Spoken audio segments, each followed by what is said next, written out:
जो बड़ी खबर मिल रही है वो ये मिल रही है कि प्रधानमंत्री नरेंद्र मोदी का आज संबोधन होगा। ये बड़ी जानकारी मिल रही है, ये बड़ी खबर मिल रही है। सुबह 11 बजे चर्चा की शुरुआत प्रधानमंत्री नरेंद्र मोदी ही करेंगे, यानी लोकसभा को संबोधित करेंगे प्रधानमंत्री नरेंद्र मोदी। इस वक्त की बड़ी खबर आपको बता रहे हैं, 5 दिन का विशेष सत्र जिसका आगाज आज से होने जा रहा है, जिसकी शुरुआत आज होने जा रही है और इसमें शुरुआत चर्चा की प्रधानमंत्री नरेंद्र मोदी की तरफ से की जाएगी। देवेंद्र, क्या जानकारी आपके पास पीएम के संबोधन को लेकर? और प्राची, जैसा ही कल से अंदाजा लगाया जा रहा था, लेकिन अब कंफर्मेशन के साथ ये बताया जा सकता है कि प्रधानमंत्री नरेंद्र मोदी लोकसभा में सुबह 11 बजे संसदीय प्रक्रिया की और ये जो संसदीय यात्रा हुई है इस पर चर्चा की शुरुआत करने वाले हैं। और नेता सदन है, प्रधानमंत्री नरेंद्र मोदी का जब संबोधन नेता सदन के तौर पर इस यात्रा के बारे में होगा तो निश्चित तौर पर बहुत दिलचस्प चीज़ें उसमें सामने आएगी। उसमें हमें ये जानकारी मिली है कि बहुत सारे रिसर्च मटेरियल इकट्ठा किए गए थे और उन रिसर्च मटेरियल के आधार पर जो भारत की मौजूदा परिकल्पना है और 2047 के लिहाज से उस 2047 में पहले क्या उसका फाउंडेशन रखा गया था, अभी हम कहाँ हैं और आगे हमें क्या कदम उठाए जाने चाहिए, कौन से कदम उठाए जाने हैं, उन सारी चीज़ों का एक तरह से कच्चा चिट्ठा पूरा लेखा जोखा होगा प्रधानमंत्री नरेंद्र मोदी के संबोधन में। लेकिन सबसे ज़्यादा नज़रें टिकी रहेंगी इस बात पर कि भारत बनाम इंडिया का जो विवाद चल रहा है, क्योंकि संविधान सभा में उस पर बहुत चर्चा हुई थी। प्रधानमंत्री नरेंद्र मोदी क्या उस बात को रेखांकित करते हुए एक बार फिर से ये बताते हैं कि इंडिया दैट इज़ भारत में अगर हमने भारत को अपनाना शुरू किया, लिखना शुरू किया भारत की सरकार ने, तो इस पर किसी प्रकार के विवाद की जरूरत नहीं। सबसे ज़्यादा राजनीतिक तौर पर दिलचस्पी उसी को जानने में रहेगी। लेकिन कुल मिलाकर ये संबोधन ऐसा होगा जिसे आप कह सकती हैं कि अपोलिटिकल संबोधन, यानी कि गैर राजनीतिक संबोधन होगा प्रधानमंत्री नरेंद्र मोदी का। कोशिश वो करेंगे कि संसदीय परंपरा और प्रतिमान के आधार पर उन सारे पहलुओं को छुएं जो कि भारत के लोकतंत्र को बहुत वाइब्रेंट, बहुत मजबूत बनाता है। बिल्कुल, देखिए प्रधानमंत्री नरेंद्र मोदी का संबोधन होगा, यानी चर्चा की वो शुरुआत करेंगे। जैसा कि देवेंद्र कह रहे हैं कि कोई राजनीतिक संबोधन ये नहीं होगा।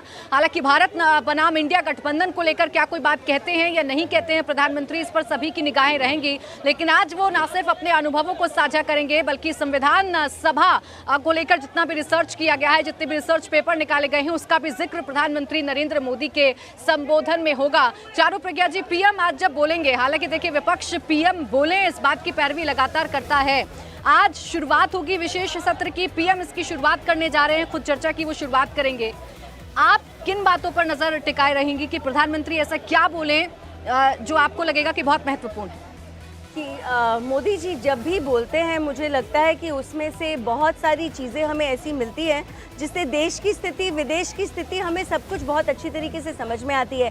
पिछली बार जब ऑपोजिशन ने बहुत लंबे समय तक मांग लगाए रखी थी कि मोदी जी को ही बोलना चाहिए और पीएम ही बोलें, जिस समय मोदी जी बोलने लगे वो पार्लियामेंट के बाहर चले गए। एक वॉकआउट स्टेज किया इन सारे ऑपोजिशन के नेताओं ने और उन्होंने एक बार और अपमान किया हमारी संसदीय प्रक्रिया का। लेकिन आज मुझे लगता है कि मोदी जी बात करेंगे हमारे देश के पिछले 75 साल के सफ़र के, अमृत काल के बारे में मोदी जी बात करेंगे। इतिहास तो डिस्कस करेंगे लेकिन भारत का आने वाला जो स्वर्णिम समय है उसका हमको इंडिकेशन देंगे, क्योंकि मोदी जी ने इस बार भी एक वादा किया है देश की जनता के साथ कि अगले कुछ सालों में हमारी जो देश की अर्थव्यवस्था है वो दुनिया में तीसरी सबसे बड़ी अर्थव्यवस्था होगी।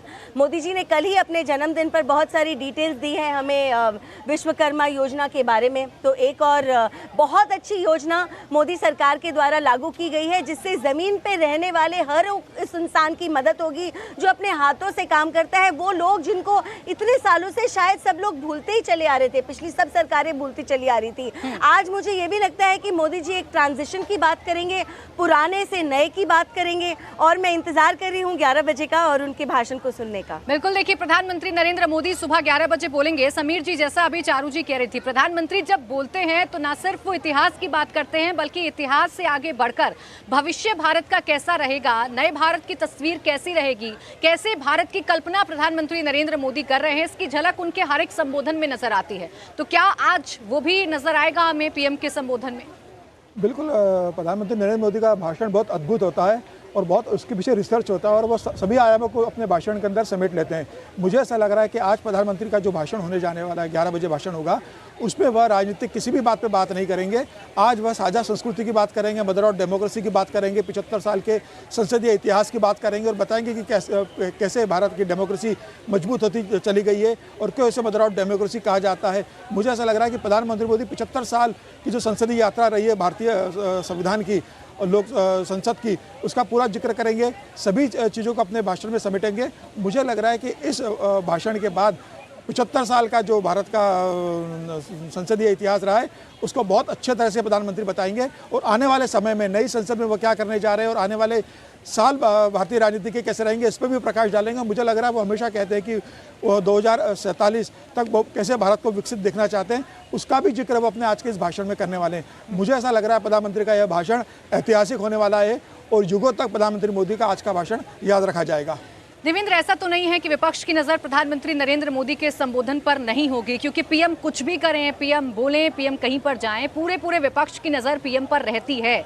आज जब प्रधानमंत्री शुरुआत ही करने जा रहे हैं इस चर्चा की, क्या रुख रह सकता है विपक्ष का? क्या आज भी हंगामे के आसार हैं या इस बार पीएम जो बोलेंगे उसे सुना जाएगा विपक्ष की तरफ से बिना किसी हो हंगामे के? देखिए, कुछ टोका टोकी तो ज़रूर होगी और निर्भर करेगा इस बात पर कि प्रधानमंत्री नरेंद्र मोदी जब भारत बनाम इंडिया की बात करते हैं तो उसमें किन किन बिंदुओं को बताते हैं। प्रधानमंत्री नरेंद्र मोदी अगर भारत के संसदीय प्रक्रिया के बारे में बताते हैं तो उसमें क्या इमरजेंसी का जिक्र वो करते हैं, क्योंकि हम सब समझ सकते हैं कि अगर आपको लोकतंत्र के इस पूरी यात्रा के बारे में बात करनी है तो इमरजेंसी पर बात करनी ही करनी है, क्योंकि अगर आप अपनी संभावनाओं और भविष्य के द्वार के बारे में बात करते हैं तो उन चुनौतियों के बारे में भी बात करना होता है और ये बताना होता है कि कैसे एक धब्बा आया था और उस धब्बे को भारत की लोकतंत्र की इस ताकत ने कैसे मिटा दिया था। तो ऐसे में अगर उस बात का जिक्र होगा तो समझा जा सकता है कि उसका रिएक्शन कैसा होगा।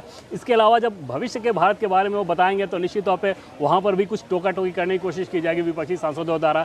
आप प्रधानमंत्री नरेंद्र मोदी के किसी भी स्पीच को प्राची उठाकर देखें सदन में तो आपको समझ में आएगा कि कम से कम 40 से 50 मौके ऐसे मिलते रहे हैं औसतन जब प्रधानमंत्री के स्पीच को लगातार टोका टोकी के द्वारा उसमें व्यवधान डालने की कोशिश की जाती है। एक मौका ऐसा भी आया था जब उसमें 57 दफ़ा अपोजिशन ने प्रधानमंत्री के स्पीच के दरमियान टोका टोकी की थी। उसके पीछे अपोजिशन का मकसद ये रहता है कि प्रधानमंत्री जो बोल रहे हैं उनके फ्लो को ख़राब किया जाए, उनके थॉट प्रोसेस को ख़राब किया जाए। और प्रधानमंत्री नरेंद्र मोदी जब सदन में बोलते हैं प्राची तो आमतौर पे वो सिर्फ पॉइंटर्स रखते हैं अपने सामने, स्पीच नहीं रखते। स्पीच वो खुद से बोलते हैं और सामने नीचे जो कागज़ आप देखती होंगी बोलने के समय कभी कभी नीचे जो देखते हैं उसमें सिर्फ पॉइंट्स होते हैं या वैसे हिस्टोरिकल फैक्ट्स, जैसे किसी के बारे में कोट कर रहे हो, नेहरू के किसी बयान को कोट कर रहे हो, अंबेडकर के किसी बयान को कोट कर रहे हो, तो वो कोट वहाँ पर मौजूद रहता है। ऐसे में कोशिश ये रहती है अपोजिशन के द्वारा कि उसमें खलल डाला जाए ताकि उनकी विचार की जो प्रक्रिया है, बोलने की जो प्रक्रिया है, उसमें बाधा हो जाए। लेकिन कुल मिलाकर समझा जा सकता है कि जो अवसर है, इस अवसर पर आमतौर पर जैसे हंगामा या बायकॉट होता है प्रधानमंत्री मोदी के स्पीच पे, वो तस्वीर देखने को नहीं मिलेगी। इंडिया टीवी हर वक्त हर जगह डाउनलोड करने के लिए सर्च करें India TV news Google play store या ऐप स्टोर पर।